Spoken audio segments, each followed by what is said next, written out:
You know that gnawing feeling when someone asks, "So what do you do?" and your brain short circuits because you're simultaneously a graphic designer who codes, writes poetry, studies neuroscience, and just started learning woodworking?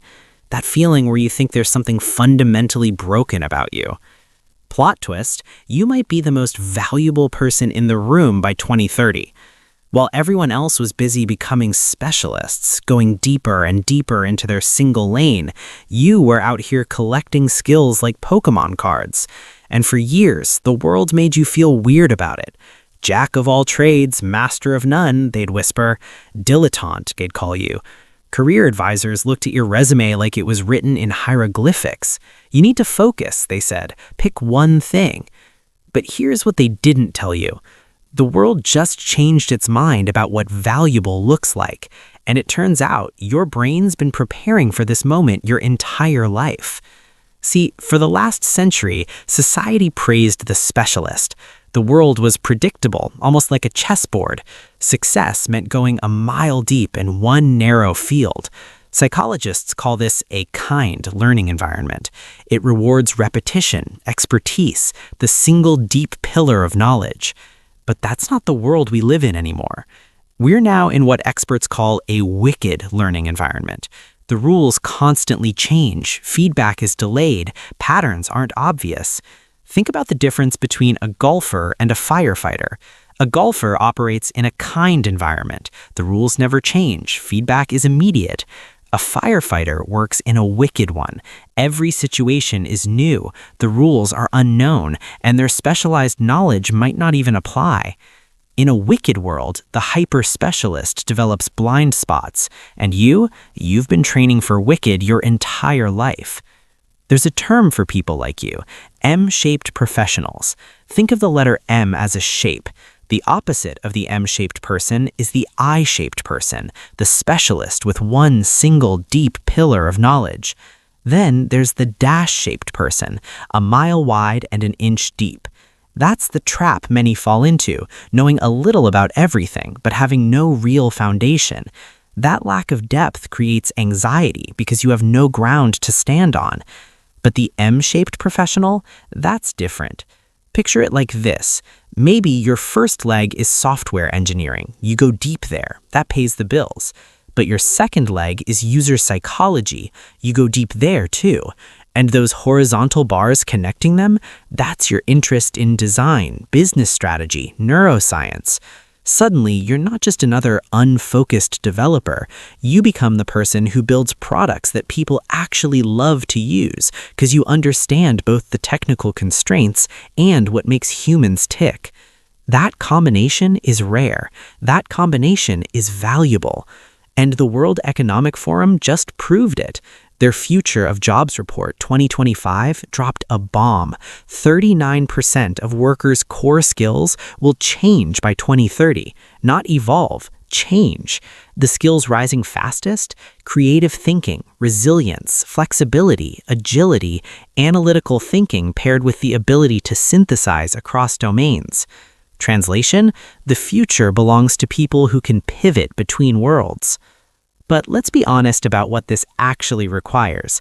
You can't build all your pillars at once.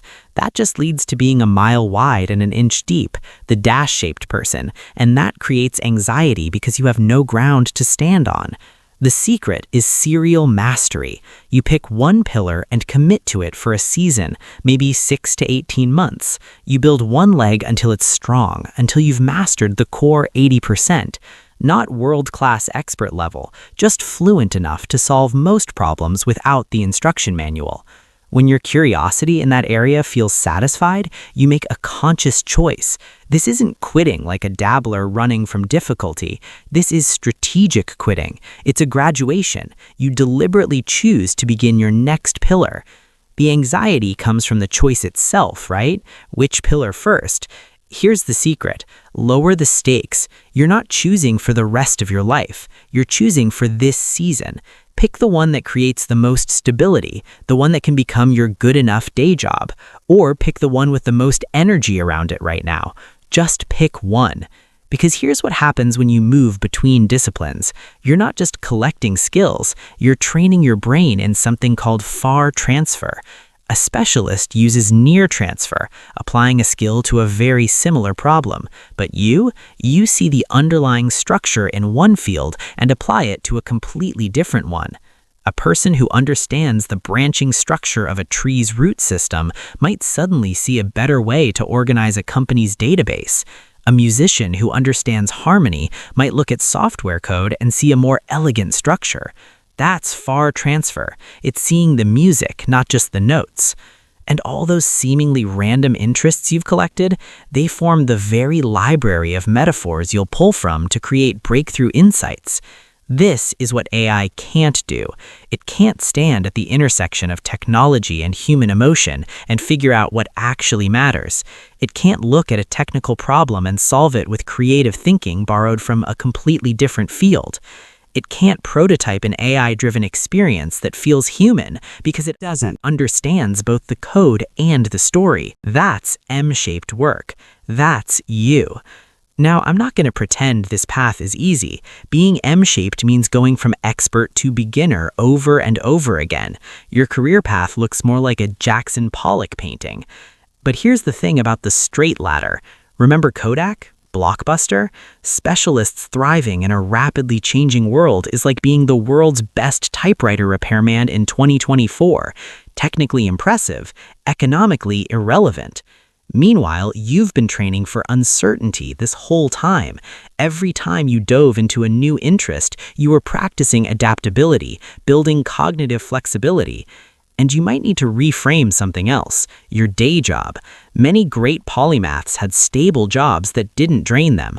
Einstein was a patent clerk, the stable ground that allowed his mind to wander the universe. A low-drain job leaves you with surplus mental energy to invest in building your other pillars. A high-passion, high-stress job might sound exciting, but if it consumes 110% of you, there's no room for the exploration your brain craves. The final piece, you need a system. Your brain is a high-output idea factory, but your working memory is like a small workbench. If you don't move finished ideas off the bench, there's no room to build new ones. When you get fascinated with medieval architecture for a week, take notes, put them in Notion or Obsidian. Then when the obsession fades, you can let it go without guilt.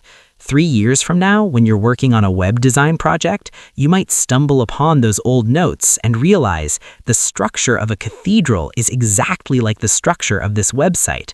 That's the moment of magic, but it only happens if you capture the dots so you can connect them later. The companies that get this are already hiring for it.